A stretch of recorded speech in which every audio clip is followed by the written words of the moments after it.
예, 귀한 찬양 감사를 드립니다. 저는 우리 교회 찬양을 통해서 항상 은혜를 많이 받는데 오늘도 귀한 찬양을 통해서 귀한 은혜를 받습니다. 수고하시는 여러분들에게, 헌신하신 여러분들에게 진심으로 감사를 드립니다.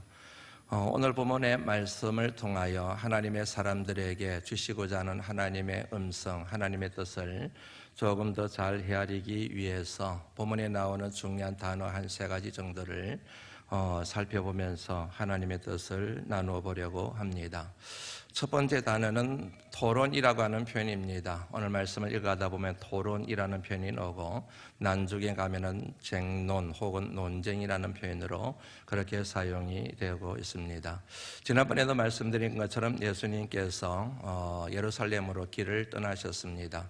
이제는 고난을 받으시고 죽으러 가신다고 볼 수 있는 그 여정입니다.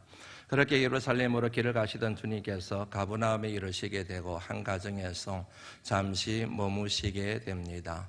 그 집에 머물 때 예수님께서 제자들을 불러서 묻습니다. 너희들이 길에 올 때에 토론하는 것을 내가 봤는데 무엇에 대하여 토론을 했느냐라고 그렇게 질문을 던지셨습니다. 주님이 모르셔서 질문하신 것이 아닙니다. 다 알고 계시지요. 하나님이신데요. 왜 모르시겠습니까?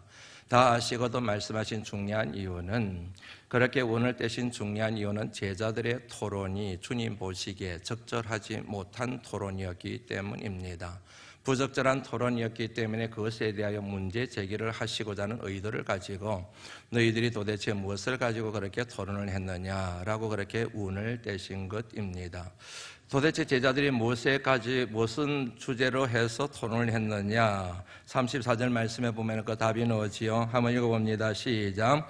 그들이 잠잠하니 이는 길에서 서로 누가 크냐 하고 쟁론하였습니다. 누가 크냐, 그것이 토론의 주제였습니다. 대화의 주제였습니다. 이게 나중에는 토론이 되었다가 나중에는 논쟁으로까지 버티고 토닥거리는 일까지 생겼다는 얘기입니다. 이 같은 일을 촉발시킨 사람들이 흔히 학자들에 의하면은 베드로와 안드레, 야고보라고 얘기를 합니다. 왜냐하면 예수님께서 앞서 변화산상에 3명의 제자들을 데리고 올라가셨지 않습니까?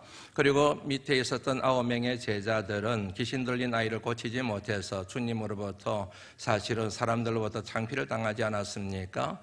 그 같은 일들을 서로 나누는 중에 베드로와 야고보, 요한이 우리가 변화산에 올라갔다, 그곳에서 참 이상한 광경을 보았다, 영광스러운 것을 보았다, 이런 얘기를 하면서 자연스럽게 누가 크냐, 누가 주님이 더 사랑하시냐, 이 같은 논쟁으로 벌어지게 된 결과가 있었음을 이 내용을 통해서 어느 정도 예측을 할 수가 있게 되는 것이지요. 누가 더 크냐? 다시 말씀드린 이스라엘 나라가 회복되면은 누가 더 큰 자리를 차지하게 될 것이냐? 그걸 가지고 토닥거린 것입니다. 사실 그것은 주님이 원하시는 게 아닙니다. 주님이 기뻐하시는 그 같은 토론이 될 수가 없으면 누구나 알 수가 있습니다. 그거는 제자들도 잘 알았습니다. 그래서 제자들 여러분 34절 말씀에 보면은 잠잠했다라는 표현이 나오지요. 예수님이 질문했으면 즉각 대답을 해야 되는데 즉각 대답을 하지 않고 잠잠합니다. 침묵합니다. 머뭇거립니다. 왜냐하면 주님의 의도를 알기 때문에, 주님이 그 같은 주제를 가지고 토론한 것을 주님이 극도로 싫어한다는 사실을 알았기 때문에 전부 다 꿀먹은 벙어리처럼 묵묵부답으로 대응을 했던 것입니다. 사실 이 같은 토론과 논쟁은 한심하기 짝이 없지요.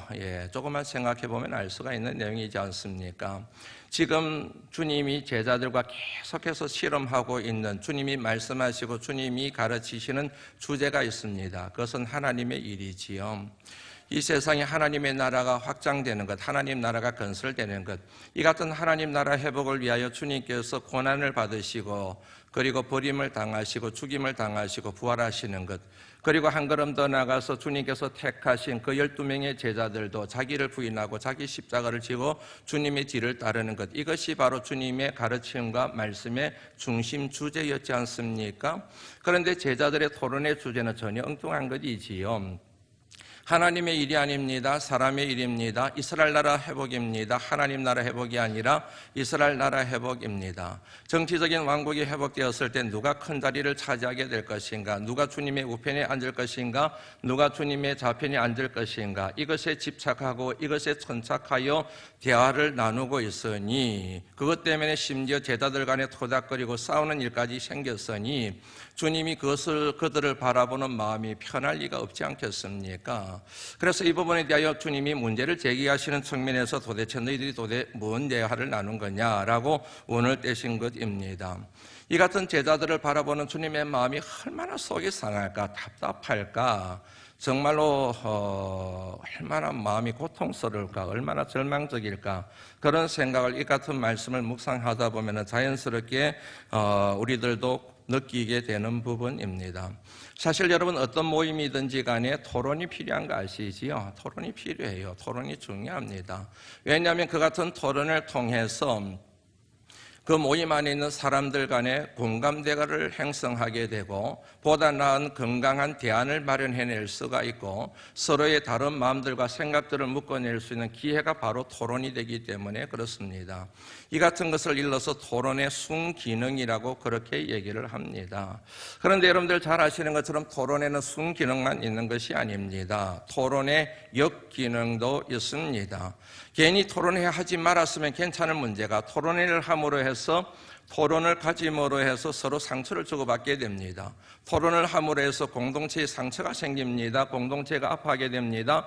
더 심한 경우에는 토론 때문에 공동체가 파괴되고 무너지는 일까지 일어나게 되는데 이게 바로 토론의 역기능이라고 얘기를 할 수가 있습니다.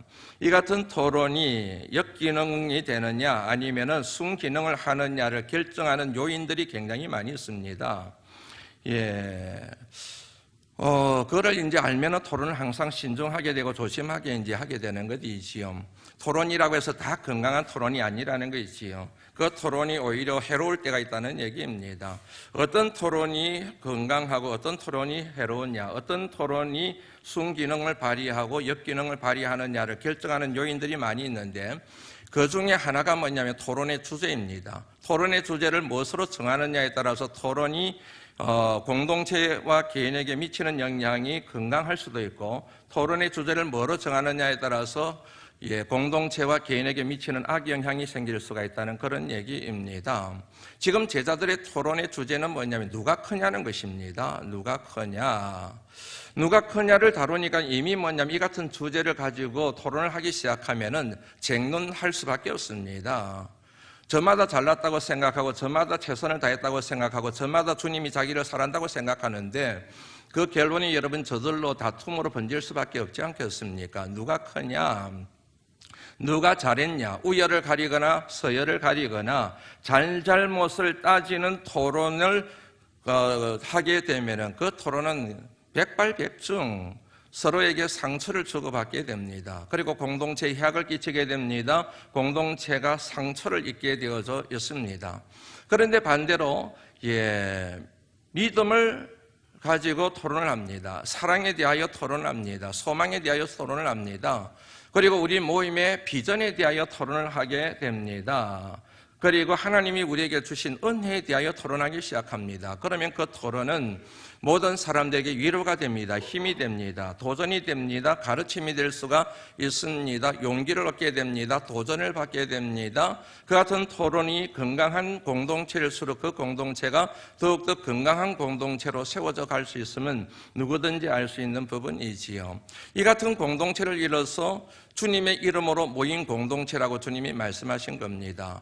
두세 사람이 내 이름으로 모인 곳에는 나도 그들 중에 있느니라는 말씀을 여기에 대입해서 우리가 이해를 할 수가 있게 되는 것이지요. 교회 안에 토론이 참 많습니다. 부부 간에도 토론이 있고 그리고 가정 안에서 부모와 자녀 간에도 토론이 있습니다. 그리고 셀 안에서도 토론이 있습니다. 각 성교 안에서도 토론이 있습니다. 치밀한 사람끼리 모여서 또 이렇게 토론하는 경우들이 있습니다. 그것을 여러분 막을 수는 없습니다. 건강한 토론이 될 수 있도록 애쓰고 노력할 필요가 있음을 이 내용을 통하여 저와 여러분들이 알 수가 있는 것이지요. 우리 바람반석교 안에서 되어지는 모든 토론은 두세 사람이 어떤 식으로 모이든지 간에 항상 공동체를 세워가고 서로를 세워주고 힘쓰고 서로를 위로하고 격려하는 아름다운 토론이 될 수 있도록 저와 여러분들 모두가 힘쓰고 노력해야 할 줄로 믿습니다. 주님을 근심시키는 토론이 아니라 주님의 기쁨이 되고 주님의 영광이 되는 토론이 될 수 있도록 우리 모두 각자가 애쓰지 않으면 안 된다는 이야기입니다. 그리고 두 번째 생각해보고 싶은 단어는 섬김입니다. 섬기는 자라고 하는 표현이 오늘 말씀에 나오지요. 제자들의 토론의 중심 주제는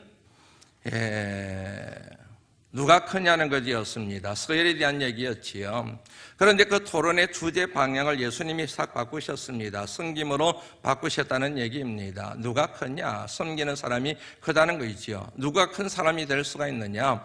섬기는 사람이 큰 사람이 될 수 있다고 주님이 그렇게 정리를 하시게 됩니다. 물론 이 내용은 나중에 다음번에 나오는 내용을 통해서 다음 주에 다시 한번 최종적인 결론을 내리겠지만 일단 1차적으로 주님이 정리를 그렇게 하시게 됩니다. 35절 말씀을 같이 한번 읽어보면 좋겠습니다. 35절 말씀 한번 읽습니다. 시작.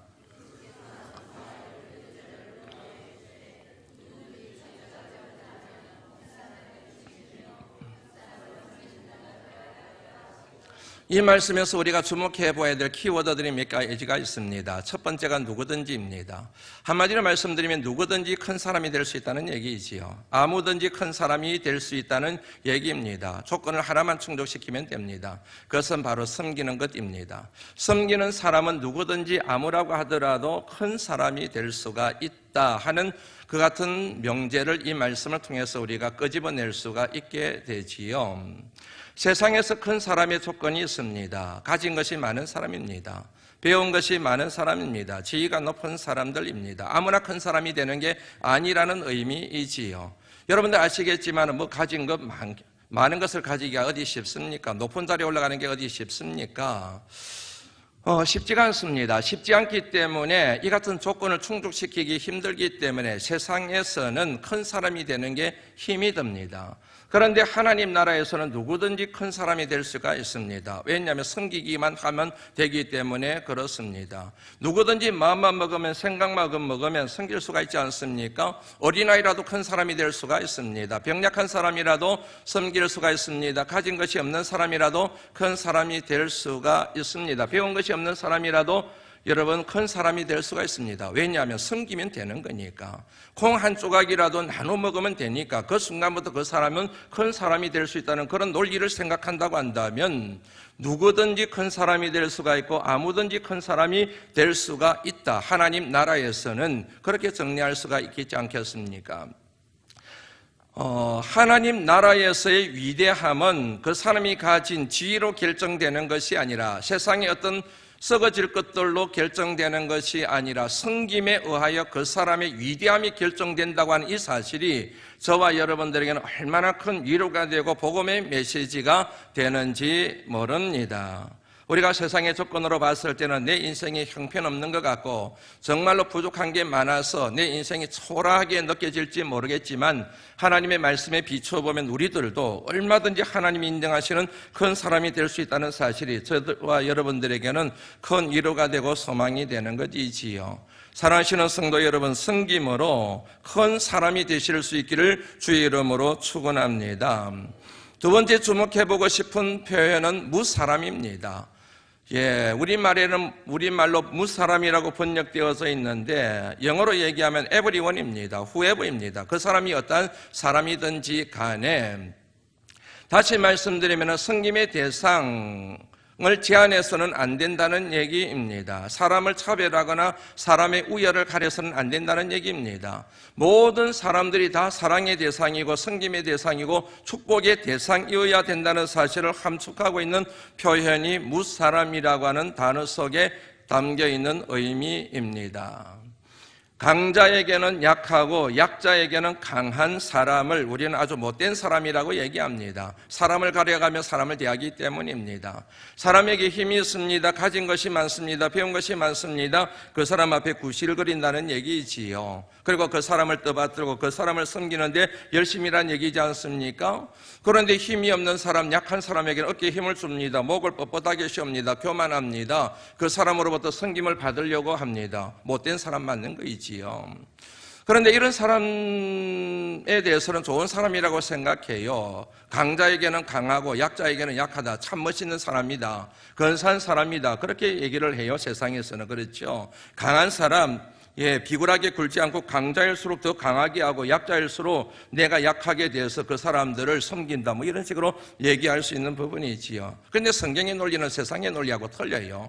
그 사람이 강자이든 약자이든 배운 것이 많은 사람이든 배운 것이 적은 사람이든 가진 것이 많은 사람이든 가진 것이 적은 사람이든 병약한 사람이든 건강한 사람이든 그에 상관없이 모든 사람들이 다 사랑의 대상이고 우리의 섬김의 대상이 되어야 된다는 그 같은 말씀을 의미하는 것이 바로 무사람이라고 하는 이 표현 속에 담겨있는 의미라는 얘기인 것이지요. 이 사람도 사랑하고 저 사람도 사랑하고 나하고 친한 사람만 사랑하고 나한테 잘해주는 사람, 나를 아는 체 하는 사람, 나한테 인사하는 사람, 나한테 뭔가 하나라도 챙겨주는 사람만 사랑하고 섬기는 것이 아니라 내가 미운 사람, 나를 미워하는 사람, 나를 잘 챙겨주지도 않는 사람, 못 본 척하는 사람, 그런 사람까지도 품고 그 사람에 대해서도 섬김의 태도와 자세를 가지고 대할 수 있어야 그 사람이 진짜 온전한 섬김의 사람이 될 수 있고 큰 사람이 될 수 있음을 뜻한다는 그런 얘기이지요.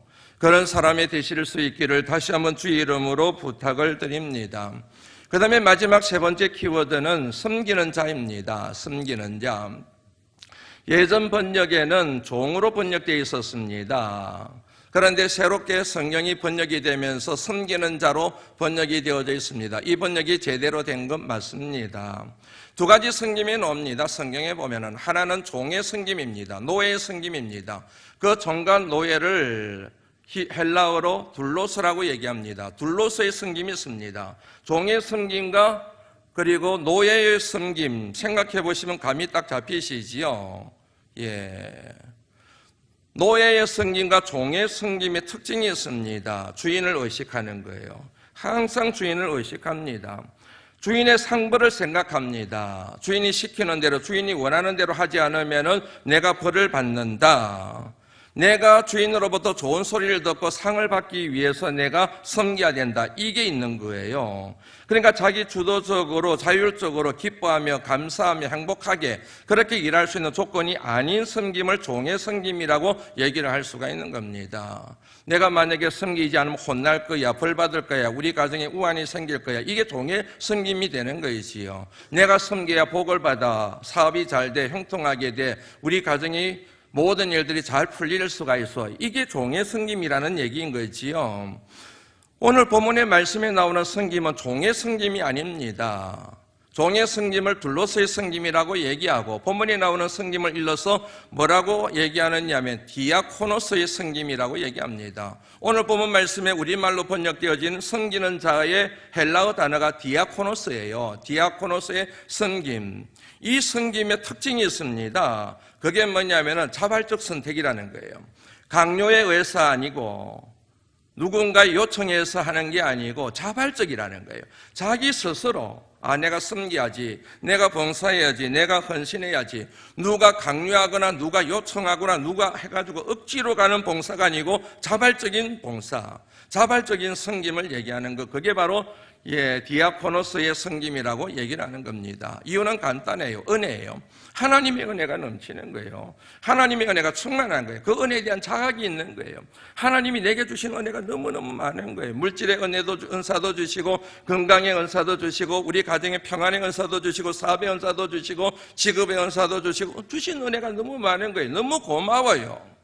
그래가지고 내가 이거를 가지고 누릴 것이 아니라 섬겨야지, 나누어야지, 베풀어야지. 하나님이 내게 이 같은 은혜를 주신 이유가 거기에 있는데 그런 뭐냐면은 마음을 가지고 자발적으로 섬기고 자발적으로 봉사하고 자발적으로 헌신하는 것을 디아코노스의 섬김이라고 그렇게 얘기를 합니다. 그러므로 이 사람들은 하나님의 은혜에 대한 반응으로 섬기기 때문에 원망이 없어요. 불평을 하지를 않아요. 기쁨이 넘쳐요. 내 물질을 사용하고 내 시간을 사용하고 내 것을 사용해도 막 기쁨이 넘쳐요. 감사가 넘쳐요. 하나님 나눌 수 있어서 감사합니다. 나눌 수 있는 환경을 주셔서 감사합니다. 섬길 수 있는 건강을 주셔서 감사합니다. 이렇게 콩 한 조각이라도 나눌 수 있는 은혜의 마음을 주셔서 감사합니다. 감사합니다. 이렇게 되는 게 디아코노스의 섬김. 그런데 교회 안에서 디아코노스의 섬김을 찾아보기가 힘들어요. 전부 다 종의 섬김, 둘로서의 섬김이 있는 거예요. 억지로 해요. 마지못해서 해요. 막 부탁해서 해요. 전화해서 설득을 시켜서 띄워줘서.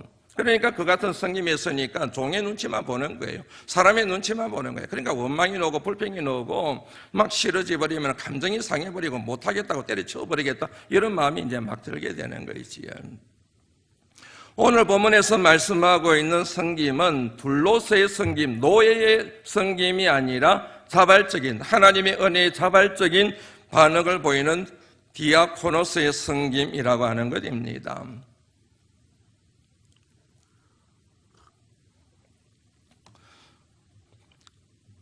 어제 결혼식이 있어서 시간에 대해서 가려고 교회 마당에 나왔는데 어떤 집사님 한 분이 오셔가지고 땀을 뻘뻘 흘리면서 일하고 계시더라고요. 힘들어 보이세요.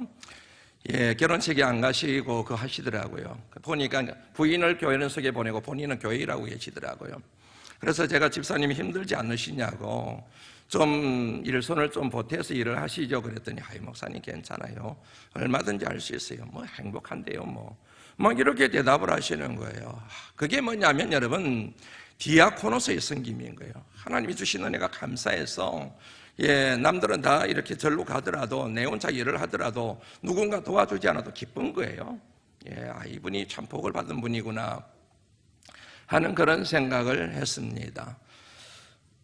다시 한번 여러분들에게 말씀을 드립니다. 믿음이라고 해서 다 같은 믿음이 아닙니다. 항상 기억하셔야 됩니다. 큰 믿음이 있는가 하면 작은 믿음이 있습니다. 하나님의 기쁨이 되는 믿음이 있는가 하면 하나님의 근심이 되는 믿음이 있습니다.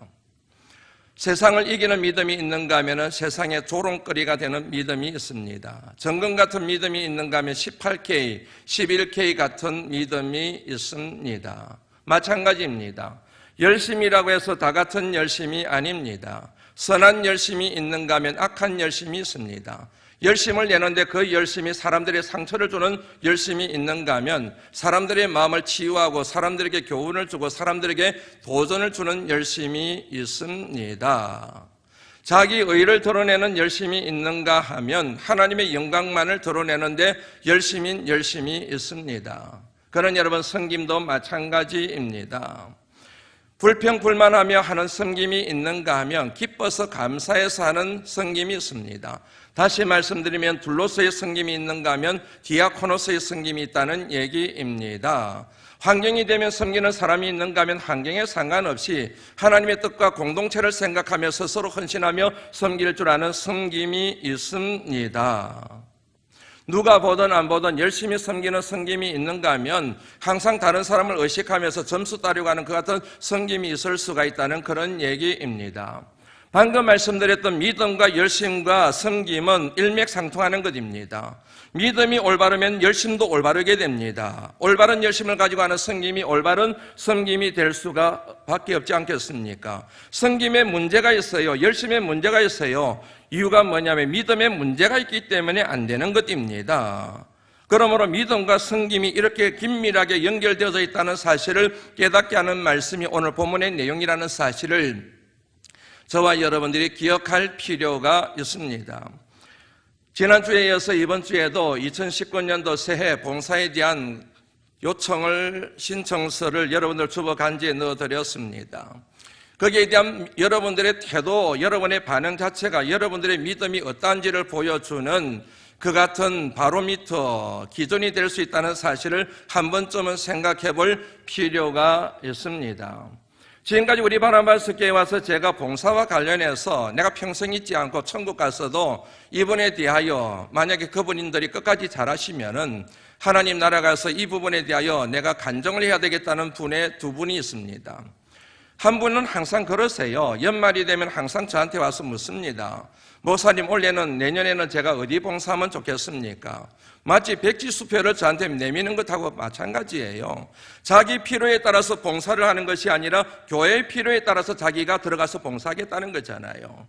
저마다 내 필요, 내 환경, 내 여러 가지 상황을 고려해서 봉사 자리를 찾아가는데 이분은 그거 생각하지 않고 힘들게 일하는 분이에요.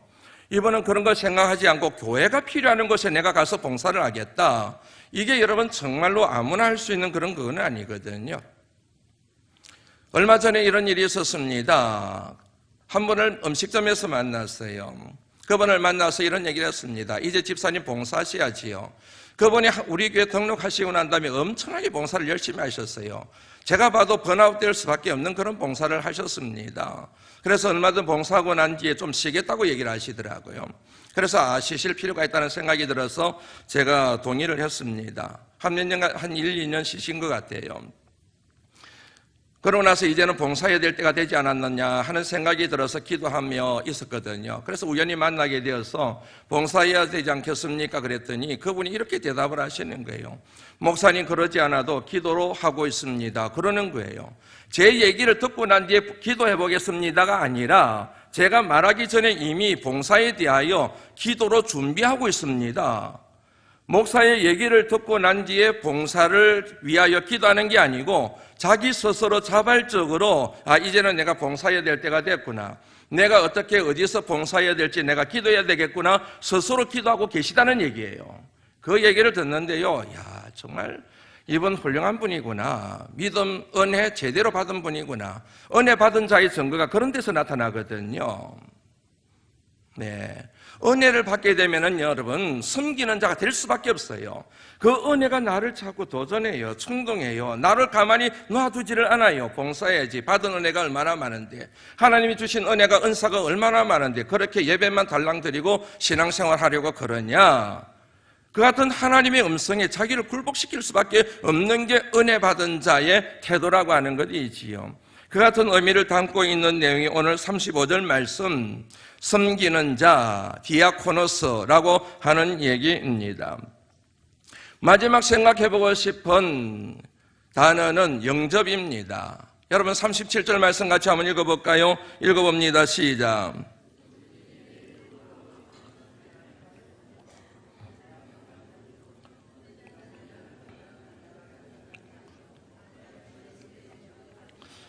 이 말씀을 묵상할 때마다 언제나 전율이었습니다. 쉽게 말씀드리면 무섭다는 얘기입니다. 사람을 섬기는 것이 하나님을 섬기는 거라는 거지요. 어린아이를 영접하는 것이 하나님을 영접하라는 것이죠. 하나님을 섬기는 것과 사람을 섬기는 것을 별개의 문제로 보신 것이 아니라 사람을 섬기는 것이 하나님을 섬기는 것이요, 어린아이를 영접하고 섬기는 것이 바로 하나님을 영접하고 섬기는 것, 이것이 바로 일맥상통하다는 이 말씀이 우리에게 주는 여러분 믿음의 도전은 상상을 초월할 정도로 우리를 두렵게 만들 정도로 무게 있는 메시지라는 걸 여러분들 기억하셔야 됩니다. 맨날 입으로 하나님을 사랑한다고 하나님을 섬긴다고 말을 해놓고 어린아이 하나를 영접하지 못하고 섬길 줄 모르는 그 같은 신앙의 고백은 헛된 고백이고 공허한 메아리에 지나지 않는다는 그런 얘기이지요. 사울이 다메섹 도상에서 예수 그리스도를 만나게 됩니다. 그때 주님께서 그에게 이런 말씀을 하시지요. 사울아 사울아 네가 어찌하여 나를 핍박하느냐. 사울아 사울아 네가 어찌하여 나를 박해하느냐. 이 질문은 엄격한 의미에서 틀린 질문입니다. 왜냐하면 사울은 주님을 박해한 적이 한 번도 없습니다. 사울이 박해한 것은 교회였습니다. 초대교회였습니다. 믿음의 공동체였습니다. 성도들이었습니다. 성도를 공격하고 성도를 박해하고 초대교회를 핍박하고 박해를 한 것이 주님을 박해한 적이 없습니다. 그럼에도 불구하고 주님은 어떻게 물으셨느냐 하면은 네가 왜 나를 박해하느냐, 네가 왜 내 성도들을 박해하느냐가 아니라 네가 왜 나를 박해하느냐, 네가 왜 내 교회를 박해하고 내 믿음의 공동체를 네가 핍박을 하느냐가 아니라 네가 왜 나를 박해하느냐고 그렇게 질문을 하셨어요. 왜 그런 줄 아시죠? 주님과 교회를 동일시하는 것입니다. 주님의 성도와 그리고 주님을 동일시하는 것입니다. 그러므로 성도를 박해하는 것이 주님을 박해하는 결과를 낳게 되고 주의 몸된 교회를 핍박하고 박해하는 것이 바로 하나님을 공격하는 것과 같다는 의미를 주님이 지금 말씀하고 계신다는 얘기입니다. 이거를 사람들이 잘 몰라요. 더 무서운 말씀을 한번 읽고 넘어가면 좋을 것 같습니다. 마태복음 25장의 말씀입니다. 마태복음 25장 31절 말씀부터 46절까지 말씀 한 절씩 교독합니다. 인자가 자기 영광으로 모든 천사와 함께 올 때에 자기 영광의 보좌에 앉으리니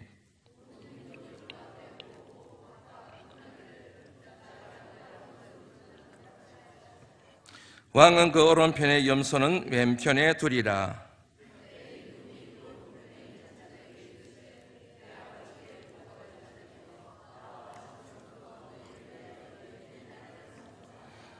내가 줄일 때 너희가 먹을 것을 주었고 목마를 때에 마시게 하였고 나그네 되었을 때에 영접하였고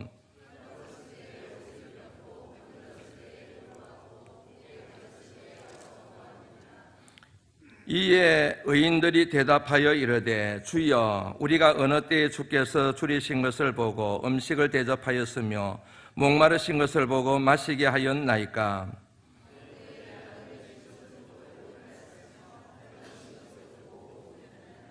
어느 때에 병드신 것이나 옥에 갇히신 것을 보고 가서 배웠나이까 하리니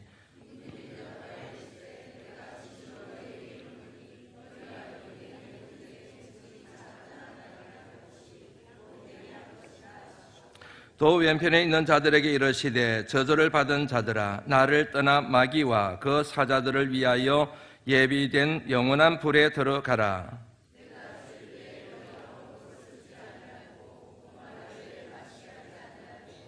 나그네 되었을 때 영접하지 아니하였고 헐벗었을 때 옷 입히지 아니하였고 병들었을 때와 옥에 갇혔을 때에 돌보지 아니하였느니라 하시니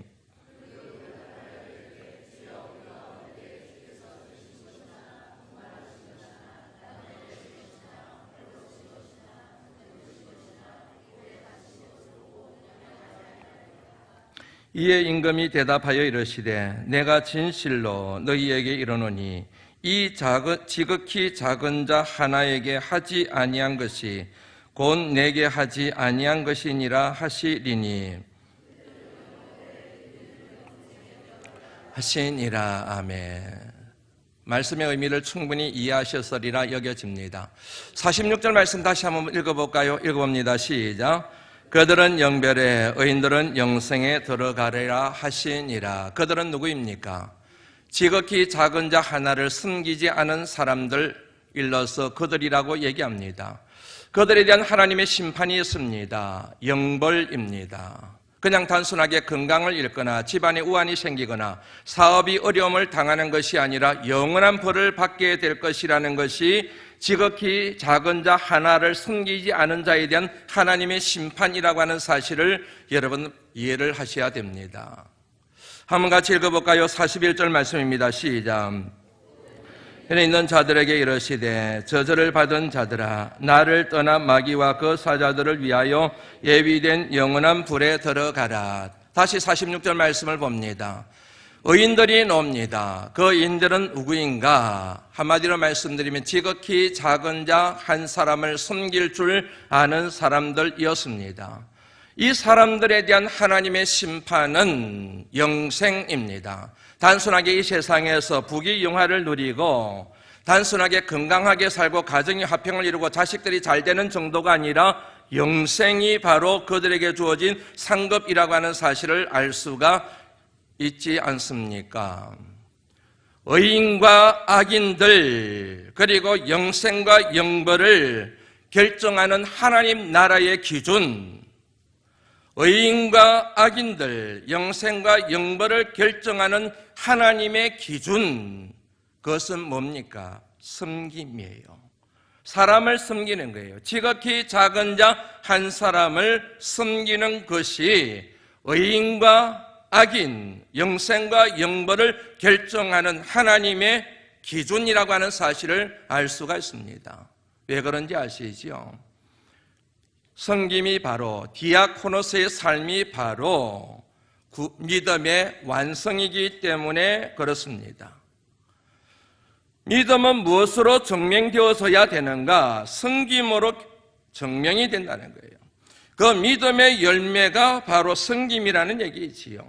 그러므로 열매가 없는 믿음은 헛된 믿음이고 그 믿음은 우리를 살릴 수 있는, 우리를 영생에 이르게 만드는 진정한 능력 있는 믿음이 될 수 없음을 이 말씀을 통하여 다시 한번 깨닫게 되지 않습니까? 나더러 주여 주여 하는 자마다 다 천국에 들어갈 것이 아니요 다만 하늘에 계신 내 아버지의 뜻대로 행하는 자라야 들어가리라. 영혼 없는 몸이 죽은 것 같이 행함이 없는 믿음은 그 자체가 죽은 것이라. 그러므로 형제들아, 내가 하나님의 모든 자비하심으로 너희를 권하노니 너희 몸을 하나님이 기뻐하시는 거룩한 산 제물로 드리라. 이는 너희 드릴 영적 예배니라. 쉽지 않아요. 은혜가 필요합니다. 은혜를 받아야 될 이유가 바로 여기에 있습니다. 이제 말씀을 마무리하려고 합니다. 오늘은 대림절 첫 번째 주일입니다. 교회는 전통적으로 오늘의 주제를 섬김으로 소망으로 정하고 이 땅에 소망의 빛으로 오신 주님을 기대하며 절기를 보냈습니다. 여러분들에게 소망 카드를 다 써오시도록 했습니다. 그 소망 카드에 여러분들 서신 소망이 무엇인지 궁금합니다.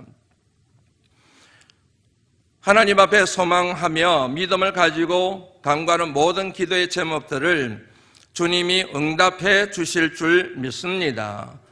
제 아들도 보니까 10가지를 썼더라고요. 하나하나를 읽으면서 우리 아들이 참 믿음이 좋구나 하는 생각이 들었습니다. 제일 마음에 드는 거, 하나님 내년에 청년부 부흥하게 해주세요. 네가 책임져라 그랬죠. 그런데 우리가 이 소망, 여러분 소망의 빛으로 오신 주님을 기억하는 이 대림절 첫 번째 주일에 정말 소망해야 될 것이 무엇일까? 오늘 말씀은 우리에게 이렇게 교훈하고 계십니다. 성김의 사람이 될 것을 소망하거라. 이유는 간단합니다. 그 같은 성김이 우리에게 영원한 소망이 되는 영생과 구원과 직결되기 때문입니다. 믿음에 터한 참된 성김이 우리들로 하여금 영생에 이르게 만드는 능력이 되기 때문입니다. 그러므로 이런저런 소망을 우리가 꿈꿔야 되겠지만 무엇보다도 이 땅에 소망의 빛으로 오셔서 섬기신 그 주님의 본을 받아 디아코노스의 삶, 성님의 삶을 살기로 소망해야 주님의 그 같은 고난이 저와 여러분들에게 의미 있고 가치 있는 고난이 되지 않겠습니까? 그 같은 소망을 꿈꾸시는 믿음의 종들이 되실 수 있기를 이 땅에 소망의 빛으로 오신 주님의 이름으로 축원합니다.